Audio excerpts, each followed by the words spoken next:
Now class, this is the fifth video of the chapter Indian Economic Development demographic condition point 1.6 से देखिए। Demographic condition क्या थी India की उस जमाने की, यानी कि जनसांख्यिकी यानी कि पॉपुलेशन डिटेल, उसे डेमोग्राफिक कंडीशन कहेंगे। Various details about the population of British India were first collected through a census इन 1881। तो 1881 के सेंसस में पहली बार ब्रिटिश इंडिया में पॉपुलेशन की अलग अलग डिटेल्स कलेक्ट की गई। दो सफरिंग फ्रॉम सर्टेन लिमिटेशंस, कुछ लिमिटेशंस से सफ़र होते हुए, it revealed the unevenness in India's population growth. तो ये क्लियर था कि इंडिया की पॉपुलेशन ग्रोथ बहुत ही अनइवन थी। सबसेक्वेंटली इसके साथ साथ every 10 years such as census operations were carried out. तो हर 10 साल में सेंसस ऑपरेशंस किए जाते थे, यानी कि जनगणना की जाती थी। सेंसस मीन्स जनगणना। बिफोर 1921 से पहले क्या था, India was in the first stage of demographic transition. तो इंडिया डेमोग्राफिक ट्रांजिशन की पहले स्टेज में थी, यानी जनसंख्या परिवर्तन के पहले स्टेज में। The second stage of transition begin after 1921। तो सेकेंड स्टेज 1921 के बाद शुरू हुई। However neither the total population of India, ना तो इंडिया की total population, nor the rate of population growth, ना ही पॉपुलेशन ग्रोथ का rate at this stage was very high, इस स्टेज पर बहुत हाई नहीं था। तो टोटल पॉपुलेशन भी ज़्यादा नहीं थी और ना ही ग्रोथ रेट ज़्यादा था। ठीक, नेक्स्ट पर आप आते हैं। The various social development indicators were also not quite encouraging.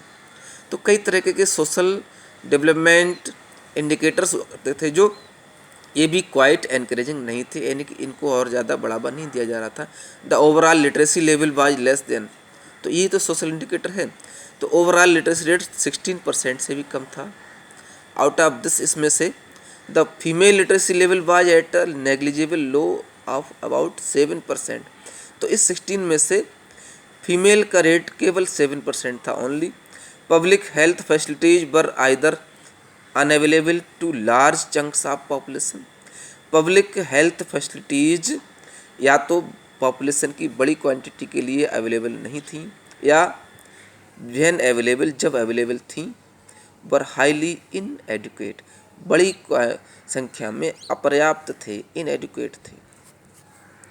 Consequently result ये हुआ, water and airborne disease were rampant, water और एयर से बनने वाली बीमारियां फैल गई थीं। And took a huge toll on life, जिससे जीवन पर बहुत बड़ा विराम लग गया था।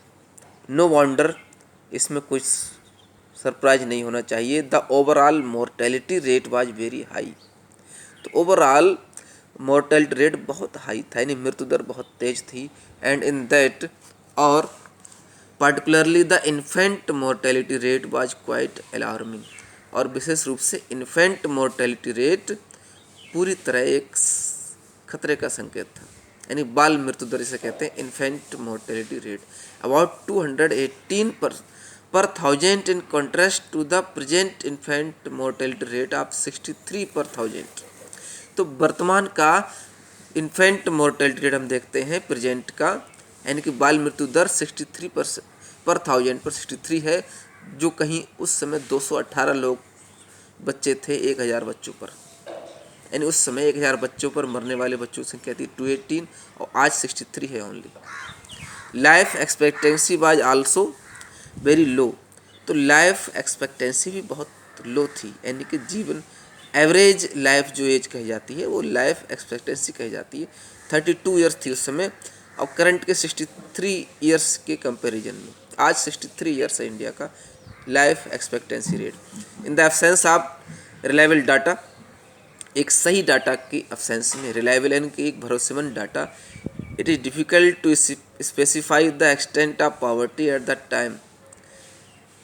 पॉवर्टी एक्सटेंट को स्पेसिफाई करना बहुत मुश्किल था, but there is no doubt that extensive poverty prevailed in India during the colonial समय में इंडिया में बहुत ज़बरदस्त पॉवर्टी फैली हुई थी, which contributed to the burgeoning profile of India's population of the time.